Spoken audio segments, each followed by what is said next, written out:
Bueno, bienvenidos al primer seminario de doctorado de la licenciada Susana Beatriz Araujo, el cual lo está realizando bajo la dirección de Gustavo Romero y Carlos Balotto.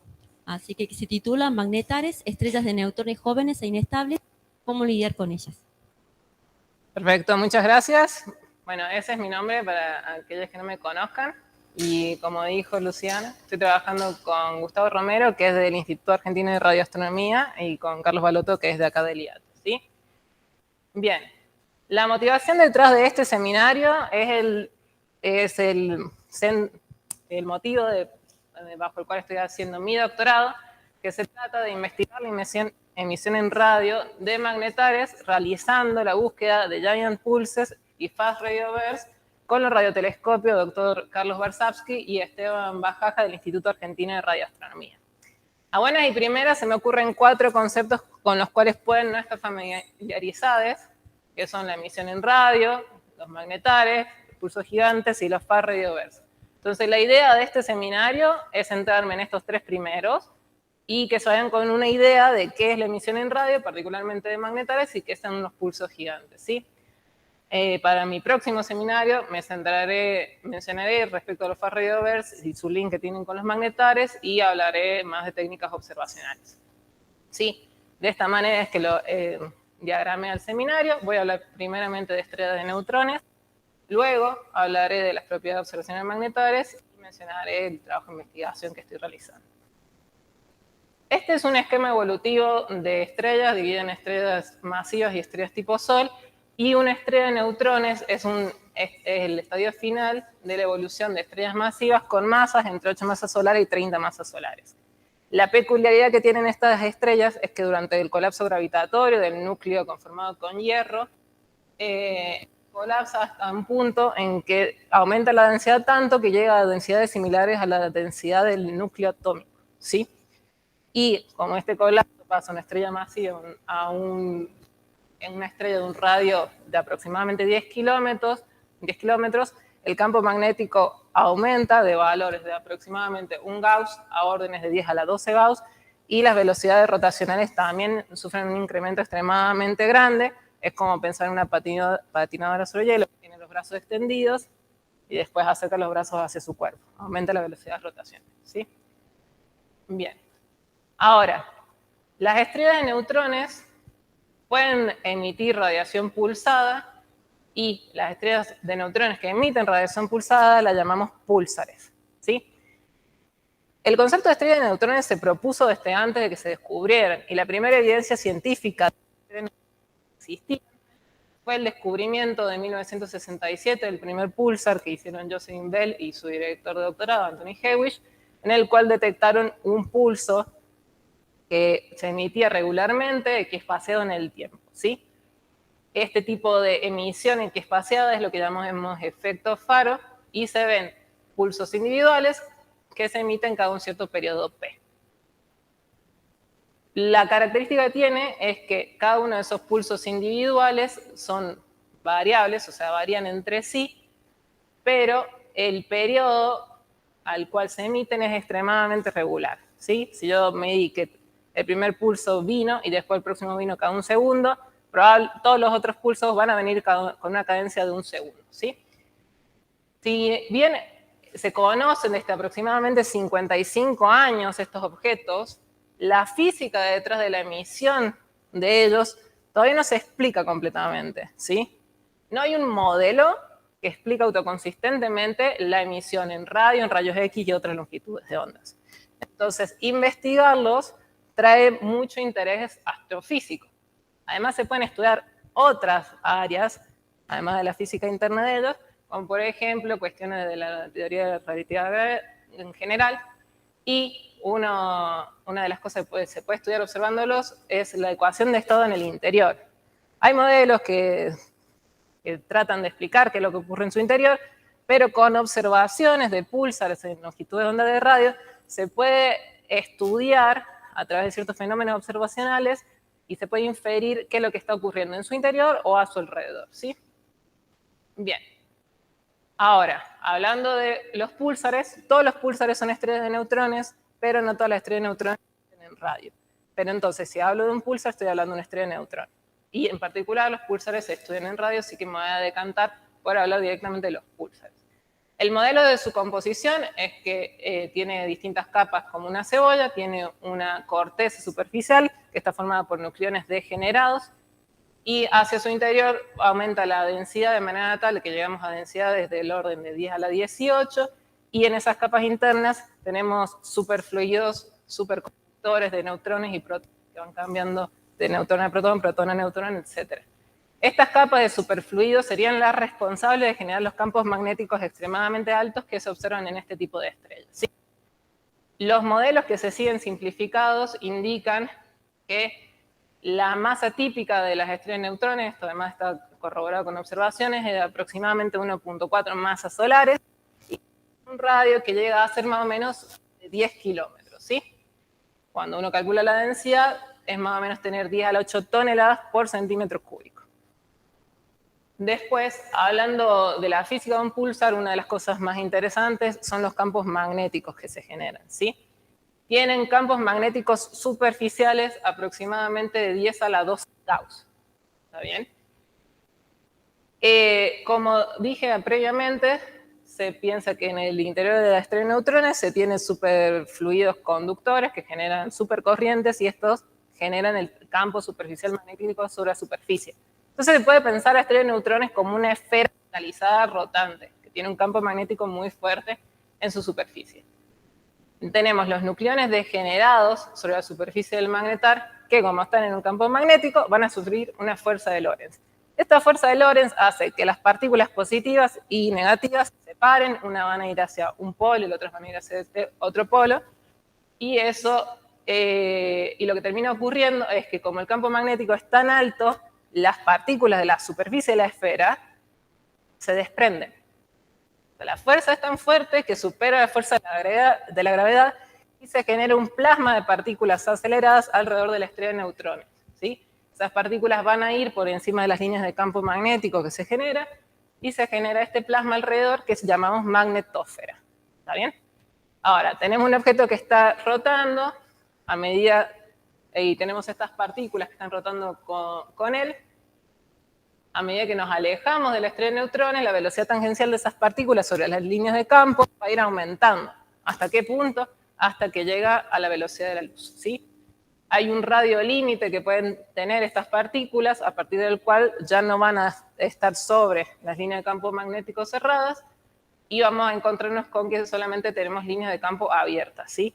Porque en el límite las partículas llegan a la velocidad de la luz, y esto nos define una superficie fiducial, que es el cilindro de luz, y nos indica el límite entre el cual tenemos líneas de campo cerradas y líneas de campo abiertas. Estas líneas de campo abiertas son las que van a llevar las partículas cargadas, aceleradas por el campo magnético de la estrella, y las van a liberar hacia el medio interestelar. Y son estas partículas y la aceleración y radiación que producen estas las responsables de la radiación que nos llega a nosotros, ¿sí? Ahora, estas dos regiones de campo cerrado y campo abierto están definidas también, nos definen sobre la superficie de la estrella de neutrones, una región que se llama polar gap, que es el límite en el cual comienzan las líneas abiertas. Se puede calcular cuál es el tamaño aproximado de esta superficie que va a originar toda la luminosidad y radiación que nosotros vemos, y para un púlsar de aproximadamente un segundo, esa región es de 100 metros. Tiene un radio de 100 metros, es decir, en un diámetro de 100 metros se origina toda la radiación que vemos en radio y en otras longitudes de onda. Eso significa que en 200 metros, diámetro de 200 metros, se genera toda la luminosidad de la nebulosa del Cangrejo solamente en rayos gamma. El rayo gamma tiene una luminosidad de 10 a la 36 Hz sobre segundo, que es más o menos 1000 veces la luminosidad del Sol. En un tamaño, en un círculo de 200 metros de diámetro. Son regiones extremadamente pequeñas que están liberando una cantidad bestial de energía al medio interestelar, ¿sí? Bien. Entonces, el consenso es que la radiación que vemos es por las partículas aceleradas por el campo magnético, ¿sí? Si bien yo les mostré esto como un ejemplo de un púlsar, mostrando claramente que ahí hay un periodo entre pulsos de emisión, y acá viendo un zoom para los pulsos individuales, la mayoría de los púlsares no emiten radiación en radio tan intensa para detectar individualmente estos pulsos, ¿sí? Entonces lo que se hace es, se suma coherentemente cientos y miles de pulsos individuales. Al sumar coherentemente, el ruido de fondo se vuelve menor y aumenta la señal ruido del pulso en sí, y se obtiene lo que llamamos perfil de pulso integrado, ¿sí? Este perfil de pulso integrado es del pulsar 16, 44, 45, 59 y desde hace 2 días con la antena baja del IA, ¿sí? De esta manera es que se caracterizan los púlsares principalmente. ¿Sí? ¿Por qué? Porque este perfil es estable para distintas frecuencias. Los pulsos simples variaban y se puede estudiar de qué manera es que varían y qué es lo que ocasiona que varíen, pero el perfil de pulso integrado es como una huella digital del pulsar, ¿sí? Tienen una peculiaridad y es que a medida que aumenta la frecuencia, se vuelven menos anchos, es decir, se ensanchan a frecuencias más bajas y también puede variar la componentes del perfil de pulso integrado de acuerdo a la frecuencia que estamos observando. Pero si observamos siempre un pulsar en una frecuencia, en principio deberíamos estar viendo siempre lo mismo, ¿sí? Eso nos dice que si vemos una variación, hay algo que lo está causando. ¿Está bien? Bien. Como les decía, no hay un mecanismo que explique autoconsistentemente toda la radiación que se observa. Los púlsares emiten radiación térmica en rayos X y además emiten radiación no térmica en todas las longitudes de onda. Rayos X, rayos gamma, óptico, infrarrojo y radio. Los mecanismos de emisión son estos, no voy a entrar en detalle de ninguno explica del todo la emisión, pero es para que tengan una idea que hay varios mecanismos que se plantean.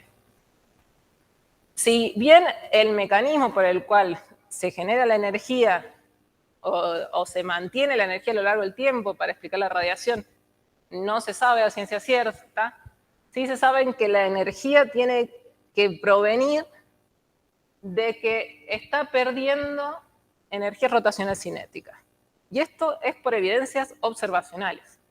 Uno ve un pulsar, y si bien yo les dije que el perfil de pulso integrado se mantiene estable, a medida que va pasando el tiempo, los periodos aumentan. Es decir, que el pulsar comienza a rotar más lentamente. Entonces está perdiendo momento angular. ¿Está bien? Está perdiendo energía rotacional cinética. ¿Sí? Esta energía rotacional cinética, con consideraciones y modelos de por medio, se la puede escribir en términos del campo magnético del pulsar y de su periodo. O también se lo puede escribir en términos del periodo y de la tasa de aceleración, que sería la derivada del periodo en función del tiempo. Entonces tenemos una relación entre el campo magnético, el periodo del pulsar y la energía que está perdiendo. Esta energía se llama luminosidad de spin down, ¿sí? La energía que libera porque se está desacelerando el pulsar. Toda esta energía se puede liberar de dos maneras. Una es a través del flujo de Poynting de altas energías, que es la radiación del momento dipolar magnético, o a través de un viento de partículas de la estrella. Entonces, tenemos que los púlsares tienen dos propiedades observacionales, que son el periodo y la tasa de aceleración, que se relacionan por medio de estas ecuaciones con el campo magnético, la luminosidad de spin down y una aproximación a cuál es la edad media del pulsar. Entonces se puede armar un diagrama P versus P', y de esa manera se pueden estudiar las distintas propiedades de estos púlsares y estudiar poblaciones, ¿sí? Entonces acá tenemos propiedades. Todo este gráfico son observaciones donde se midieron el periodo y la tasa de aceleración del pulsar, ¿sí? Y podemos ver que hay como que tres grandes agrupamientos. Tenemos un agrupamiento acá en la esquina inferior izquierda, hay una parte central y acá tenemos unos un poco más dispersos en la parte superior, ¿sí? Como se relacionan a través de estas ecuaciones con el campo magnético, tenemos que las rectas de pendiente negativa me van a indicar estrellas de neutrones o púlsares de campo magnético igual, y las rectas de pendiente positiva me van a indicar estrellas de neutrones, púlsares que tienen la misma edad, ¿sí? Entonces, esta región inferior podemos ver además que son púlsares extremadamente rápidos, ¿sí? ¿sí? Tienen periodos de milisegundos y tienen una tasa de pérdida de desaceleración bastante baja. Después tenemos esta población que es la población más normal, con periodos entre décimas de segundo a segundos. Y acá arriba tenemos estrellas de neutrones mucho más lentas, porque tienen periodos rotacionales más amplios, y que tienen una tasa de aceleración mucho más alta, ¿sí? Aquí abajo dominan pulsares de milisegundos, acá tenemos los pulsares normales, y en esta región de acá arriba ocurren cosas entre las cuales podemos encontrar los magnetarios, que son mi objeto de estudio, ¿sí? Acá los cuadraditos fucsia están indicando algunos magnetares medidos en este gráfico que tenemos aquí. Bien. Podemos ver de los magnetares, como les decía, tienen periodos largos, tienen campos magnéticos de acuerdo a este modelo de estrella de neutrones de órdenes de 10 a la 14 Gauss, y tienen edades características, lo cual hay que tomarlo con una cierta consideración y con una cierta precaución, de 10 a la 6 años o menos. Es decir, que son estrellas de neutrones muy jóvenes, con campos magnéticos muy altos y de rotación lenta. Y todo esto con, bueno, modelos por medio, pero de dos propiedades observacionales, ¿sí? A la medida que la emisión en radio se propaga por el medio interestelar, el medio interactúa con ella, y hay que tener en cuenta esto porque afecta a los pulsos que nos llegan de los púlsares, particularmente. Uno de los efectos de propagación por el medio interestelar que a mí más me interesa es la dispersión. Esto se genera porque en el frente de onda tenemos que la velocidad del grupo de las ondas va a variar de acuerdo a la frecuencia que estamos observando, y el medio interestelar con el que se va encontrando va a tener un índice de refracción distinto de acuerdo al lugar donde interacciona con la onda, ¿sí? Esto se traduce en que los pulsos observados a frecuencias bajas lleguen atrasados respecto a los pulsos observados a frecuencias altas. Es decir, si yo estoy observando un pulsar en 100 MHz de ancho de banda, los que estén en la frecuencia más alta me van a llegar antes que los que estén en la frecuencia más alta. Esto se ve acá. Acá tenemos una observación que tiene la frecuencia más alta alrededor de 1500 MHz, y vemos que para frecuencias más altas, en términos de tiempo, esto es fase rotacional, es básicamente una manera de describir el periodo, esto es 0 periodo, 1 periodo básicamente, los que llegan de frecuencias más bajas llegan más tarde, ¿sí? Esta dispersión se calcula el tiempo de retraso que hay entre distintas frecuencias de un mismo pulso, y se introduce esta variable que es la medida de dispersión, que está relacionada con la densidad de electrones libres del medio que recorrió la onda hasta nosotros. Entonces se puede estudiar también el medio intergaláctico a través de esta medida de dispersión, y se puede observar y comparar con modelos. Después que hay otros dos efectos, que es el scattering y el centelleo. El centelleo es como el centelleo de una estrella observada desde la superficie de la Tierra. Existen variaciones en la densidad de flujo de acuerdo a las escalas temporales cortas, de acuerdo a la frecuencia. Y el scattering pasa que a medida que pasa por un medio a través de fotones,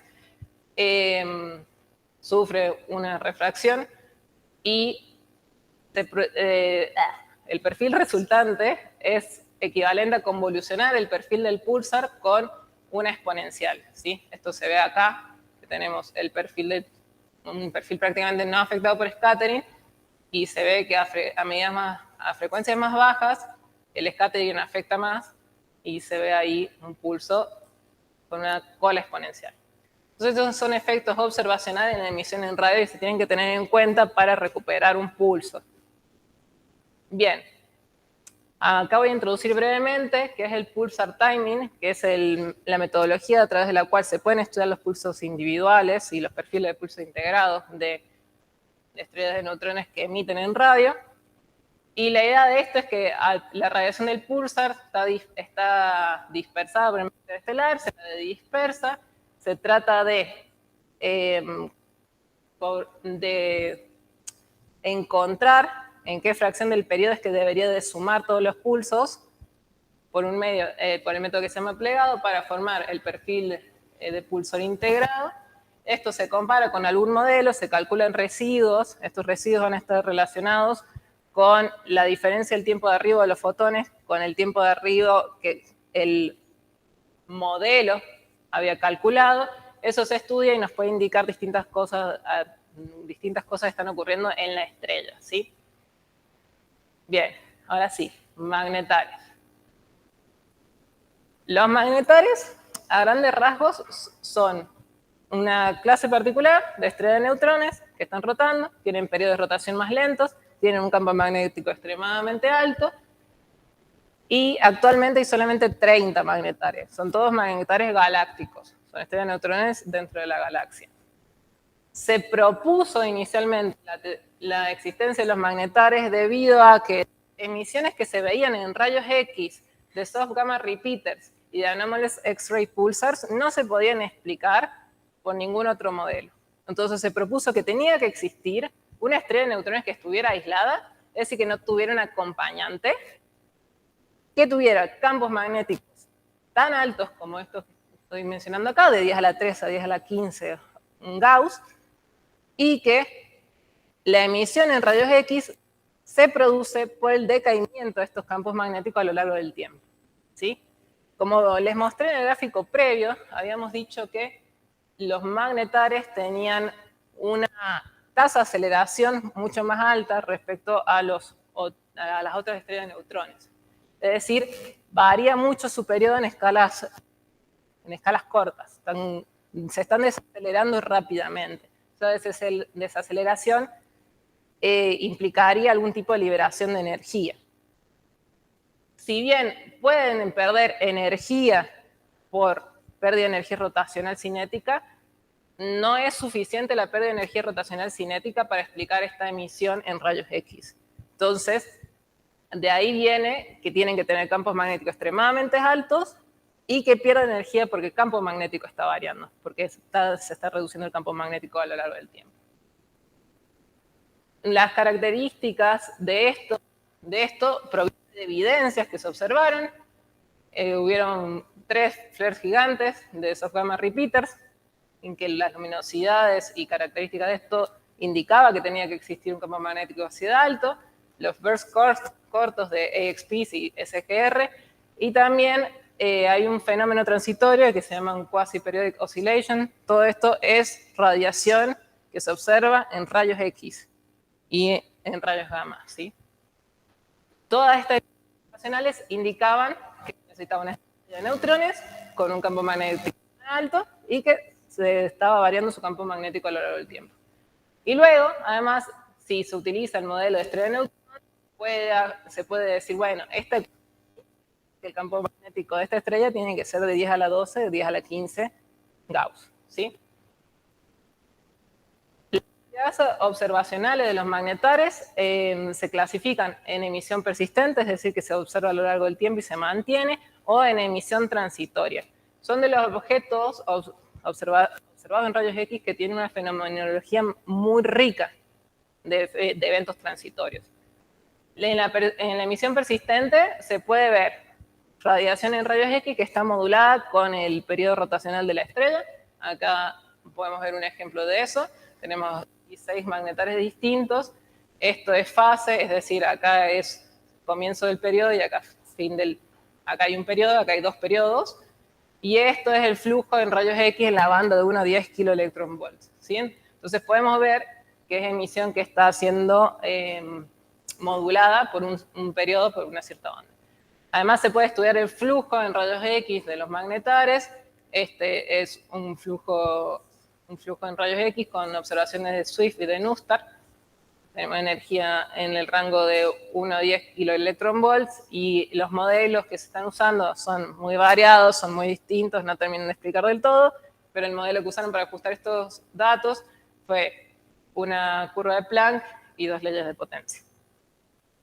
Después, en la actividad transitoria, que esta es la actividad que más interesa respecto a los magnetares, porque como son estrellas que están perdiendo energía magnética y tienen un campo magnético extremadamente alto, se propone que, a grandes rasgos, lo que está ocurriendo, hay alteraciones del campo magnético en el interior de la estrella que pueden producir quiebres quizás en la superficie del magnetar que provocan que libere energía, Y además esos campos magnéticos pueden incluso estar retorciendo la magnetosfera de alguna manera. Es decir, son modelos extremadamente complicados en donde se incluyen plasmas astrofísicos y campos magnéticos con campos magnéticos extremadamente altos. Y lo que se observa de actividad transitoria, principalmente en rayos X, son giant flares, que solamente se han detectado 3. Son emisiones extremadamente altas con luminosidad en rayos X de 10 a la 44, 10 a la 47 ergios sobre segundos. Y luego el evento más común que se ve son los short bursts, que tienen luminosidad de 10 a la 36 a 10 a la 43 ergios sobre segundo. Este es el evento más típico de los magnetores, tienen duraciones de milisegundos a segundos. Y por último, los outbursts, que son eventos que duran mucho más tiempo, de meses a años, y tienen luminosidades que llegan a un máximo de 10 a la 36 hercios sobre segundo, ¿sí? Acá tenemos un ejemplo de bursts individuales del magnetar SGR 1807 y del 1900 más 14. También en rayos X en la banda de 2 a 60 kiloelectronvolts, ¿sí? Este es el número de cuentas y este es el tiempo de que se detectó el pico, ¿sí? Entonces ahora la pregunta, bueno, Susi, vos estuviste hablando todo este tiempo de radio y me estás mostrando que los magnetales se detectan en rayos X. Y vos dijiste que estabas estudiando emisión en radio. ¿Qué pasa en radio con los magnetares? Bien, la emisión en radio de los magnetares que se ha observado ha sido solamente observada en 6 magnetares. Tenemos 30, solo en 6 se ha observado emisión en radio. Y la emisión que se ha visto ha sido pulsada transitoria. Es decir, yo puedo estarlo observando quizás durante 3 horas y no necesariamente durante esas 3 horas voy a estar recibiendo pulsos a la cadencia del periodo del magnetar. Puede prenderse en algún momento y en otro momento no. O puedo estarlo viendo quizás durante una semana y después voy dentro de un mes a verlo y ya no está. Es transitoria, ¿sí? Esta emisión se ha visto asociada a outbursts en rayos X, es decir, en escalas temporales de meses o de años. Se ha estudiado desde frecuencias muy bajas hasta frecuencias extremadamente altas, como son 353 GHz. Y en el estudio ha indicado que tiene ciertas diferencias a la emisión de púlsares, como por ejemplo su índice espectral es distinto, propone un índice espectral chato o invertido. Y una de las características que se estudia es la variabilidad de los pulsos, ¿sí? Como yo les dije, los pulsos individuales de los púlsares son muy débiles en términos generales como para ser detectados individualmente. Bueno, en los magnetares se pueden detectar individualmente, también se pueden detectar de manera integrada, eso va a variar de acuerdo a la intensidad que tenga, y se puede estudiar la variabilidad entre pulsos, ¿sí? Y se estudia la morfología que tienen estos pulsos a ver si me está indicando algo de la estrella de neutrones en sí. Una característica es que tienen una cierta apariencia puntiaguda. Entonces, tenemos emisión pulsada en radio, podemos hacer estudios de timing. El timing nos va a dar distintas cosas, como por ejemplo el periodo, la derivada del periodo, un modelo de cómo es que evoluciona el periodo del magnetar a lo largo del tiempo, entre otras cuestiones. Además, acá tenemos, por ejemplo, ejemplos de emisión pulsada en radio. Este del magnetar XT-J1810 en 650 MHz. Estos son pulsos del outburst de 2018. Podemos ver acá un pulso que es más o menos ancho, pero se ve dentro de todo similar al de un pulsar. Y acá podemos ver pulsos bastante distintos a este, con apariencia puntiaguda. Y podemos ver que va variando. Y aquí tenemos escala temporal, está centrado alrededor del pico del pulsar, que duran alrededor de milisegundos. En este otro trabajo de Marcus Lower et al. De este año, este se publicó hace un mes y medio, reportan detecciones en radio con el telescopio Parkes del magnetar 1X 1547-5408 y clasifican en 3 tipos morfológicos los perfiles de pulso que observan. Acá tenemos un pulso que tiene un race y después como una cola. Acá tenemos pulsos más erráticos y aquí tenemos pulsos que tienen como que 2 componentes. Entonces podríamos decir aquí quizá una componente con algunos puntos, acá 2 componentes y aquí múltiples, ¿sí? Además, en los últimos años se ha detectado fast radio burst, un fast radio burst 200428 por distintos grupos de investigación que se asoció con un magnetar, ¿sí? Con el SGR 1935 más 2154. estos trabajos, no fue uno solo, fueron varios grupos lo detectaron y después detectaron otros pulsos, otros fast radio bursts provenientes del mismo magnetar. Revolucionó todo el área de fast radio bursts. ¿Por qué? Porque se desconoce, se sigue desconociendo qué origina estos pulsos extremadamente intensos en radio, como para decirles, son la fuente más brillante en radio. Se desconoce el origen, entonces estas observaciones son indicativas de que quizás los magnetares pueden generarlos. Y esto es un magnetar galáctico, está dentro de nuestra galaxia, ¿sí?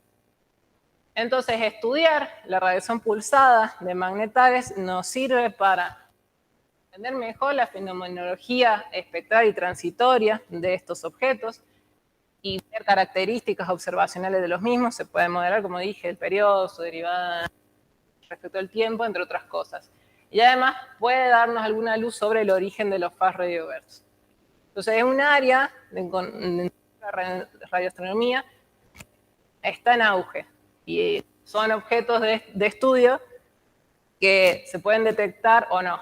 Tienen esa peculiaridad que una vez que lo observas y 100% asegurado que lo vas a ver. Además, sobre todo en radio, que dijimos que solamente 6 magnetares tienen detección en radio, ¿sí? Volviendo a mi trabajo de investigación, espero que ahora tenga una especie de noción de qué es la emisión en radio, qué son los magnetares y qué son los pulsos gigantes, que estos son individuales que se pueden detectar. Y lo que estoy haciendo es utilizar los radiotelescopios del Instituto Argentino de Radioastronomía, que son 2 radiotelescopios 30 metros cada uno, tienen una frecuencia central de 1400 MHz. Con las placas ETUS obtenemos una ancho de banda de 56 MHz en cada polarización y una resolución temporal de 73 microsegundos. Entonces es emplear este instrumental que está disponible con un tiempo de seguimiento de cada fuente máximo de 3 horas con 40 minutos, buscando encontrar este tipo de emisión. Hemos hecho, ya estamos llevando ahora mismo campañas observacionales para ello. Estamos observando XT-J18 en septiembre del año pasado. Ahora en marzo estuve por el IAR realizando una campaña de observación de J16-22-49-50. La peculiaridad de esta campaña de observación es que empleamos otra placa detectora que tiene un ancho de banda mucho mayor, tiene 400 MHz de ancho de banda, a diferencia de las placas de ETUS que tenían 56 MHz, y planeamos realizar más campañas observacionales de los 12 magnetares restantes que se pueden observar hasta el hemisferio sur, ¿sí? Hay 30 en total, 14 son observables hasta el hemisferio sur, estamos observando 2, queremos continuar con los otros 12, ¿sí? Además, formo parte de la colaboración PUMA, que PUMA viene de Pullman Monitoring en Argentina, y está dedicada a estudiar púlsares de milisegundos en búsqueda de emplearlos para Pulsar Timing Array. El pulsar de Pulsar Timing son arrays que se quieren usar empleando púlsares de milisegundos que tienen una estabilidad temporal que es incluso mejor que relojes atómicos en búsqueda de ondas gravitacionales de baja frecuencia. Y otros objetos que estamos estudiando son púlsares que se ha visto que emiten glitches. Que glitches es un cambio en la aceleración del púlsar muy breve. Tiene una aceleración o una desaceleración y eso se asocia con que está ocurriendo algo a nivel corteza de la estrella de neutrones. Entonces los glitches podrían ser indicativos de eventos que ocurren en la estructura interna de la estrella de neutrones, ¿sí?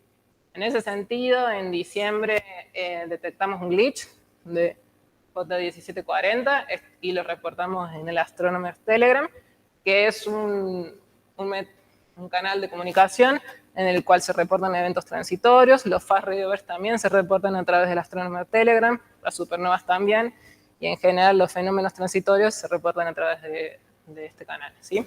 Ahí con Ezequiel Subieta, Santiago del Palacio, Fede García, Guille Gancio y Carlos Lustó, entre otros, estuvimos trabajando para detectar este glitch que monitoreamos en realidad este pulsar todo el tiempo, ¿sí? Bien, entonces la idea de mi próximo seminario va a ser brevemente decirles cuál es la conexión entre los fast radio bursts y los magnetares, hablar del proceso de detección que se lleva a cabo, que tiene muchas etapas para detectar esta emisión en radio pulsada, cómo es el proceso de reducción de datos y cuáles son los resultados que hemos obtenido hasta ahora de haber observado estos magnetares. Y bueno, eso sería todo.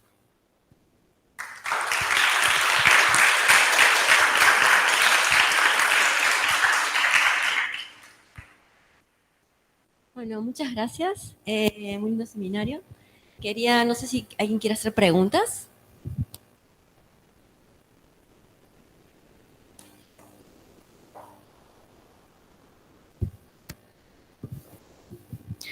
Bueno, me encantó el seminario. Una duda, ese magnetar que reportaron recién en el ATEL, Sí.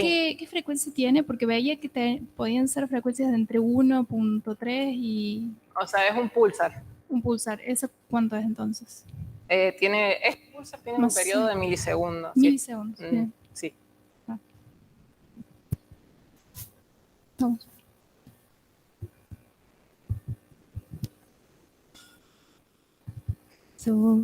Hola, Hola, Adri. Gracias por tu seminario, muy linda introducción a tu trabajo. No, a mí una duda me ha quedado de por qué crees que no se hayan detectado estos objetos en otras galaxias o que sea algo solo local. Los magnetares. Uh-huh. Y, o sea, probablemente en radio sea porque tenés un medio que te dispersa la emisión y en rayos X de seguro que está relacionado también con respecto a eso, de que la emisión se disperse por el medio que hay entre la fuente que lo origina y nosotros. Bueno, gracias. Hay un poco que me dio la punta de ella para preguntar, esto de la distancia, estos 30, ¿sabes más o menos cuál es el más distante? Vallas observacionales respecto a ver los que están del plano galáctico como que hacia nosotros. Y en realidad la distancia es como que se toman con pinzas, también la medida de dispersión, pero las medidas de dispersión que se tienen, que sería con lo cual se puede relacionar con la distancia, va a depender de la ubicación de en qué lugar de la galaxia se encuentre, ¿sí? Entonces, hay un magnetar que está ubicado hacia el centro galáctico y tiene una medida de dispersión muy alta, y hay otros que están más hacia los brazos de la galaxia. No tengo un plot acá, pero tengo un plot de dónde estamos ubicados. Pero las distancias son de kiloparsecs, pero dentro de la galaxia.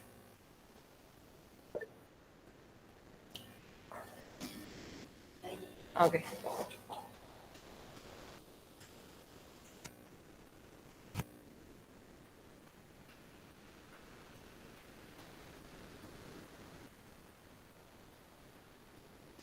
Ernesto tiene una pregunta. No sé si tenés micrófono para hacerla directamente, Ernesto. Hola, ¿me escuchan? Sí. Bueno, Susi, muy bueno tu seminario. Te voy a hacer una pregunta un tanto escabrosa, pero de último lo podemos hablar. Yo particularmente estaría interesado en poder estimar la emisión en radio no térmica a partir de una simulación. ¿Vos tenés idea o sabés si hay alguna forma de estimar ese tipo de emisión? ¿Tenés un modelo de la emisión? No, justamente eso es lo que quisiera.